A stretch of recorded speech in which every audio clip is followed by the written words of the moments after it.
for watching. For those of you that made it to the weapons seminar and are looking forward to practicing with the sword, this video is going to be a little bit of review for you. For those of you that missed the weapons seminar, we're going to cover the basics on how to handle the sword, the mentality of the sword, and other uses with the sword.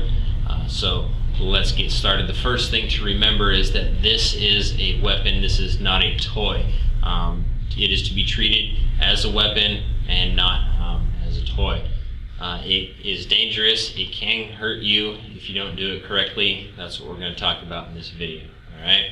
The first thing I want to talk about is how to handle the sword. The first thing to remember is when you grip the sword, you want to grip it next to the guard with your dominant hand. If you're left-handed, you're going to have the sword here in your left hand.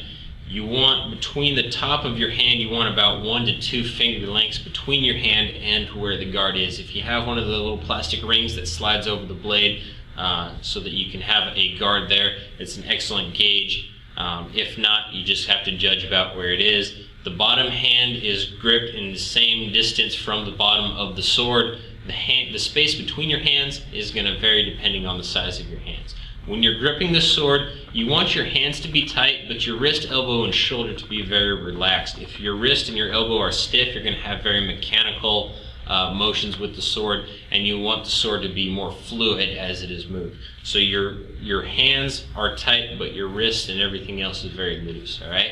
The right hand, or the dominant hand, is going to be the tighter of the two hands. My left hand is the guide hand, and it doesn't need to have a tight grip on it, but it's going to need a grip so that the sword is not going to be slipping out. As I use the sword and move with it, this bottom hand is going to have a lot to do with actual guiding of the sword.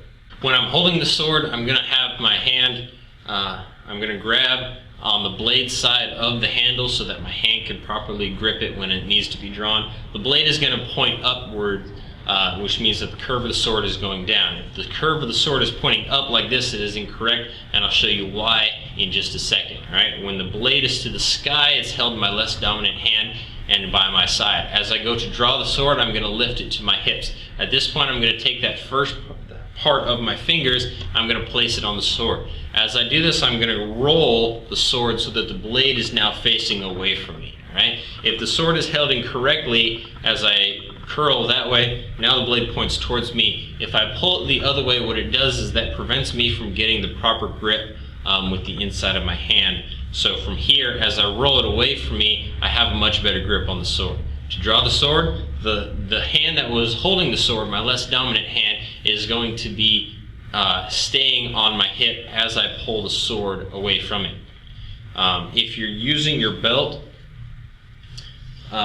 remember to hold the belt away from the sword so that way it doesn't cause wear on your belt. To draw it from the belt, simply grab, pull the belt away, draw the sword. To sheath the sword, the motion is pretty much the same with one exception. I'm going to start with both hands near the handle, right next to my hip.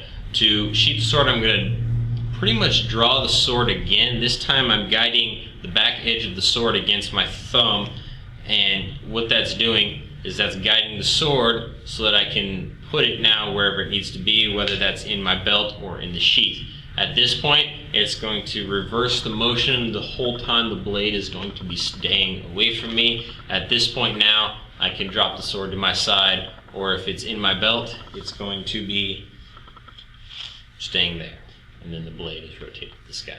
All right? When you're practicing with the sword, make sure that you have enough room and you're not going to be hitting furniture or lamps or ceiling fans and stuff like that. Make sure that you have plenty of space to do so.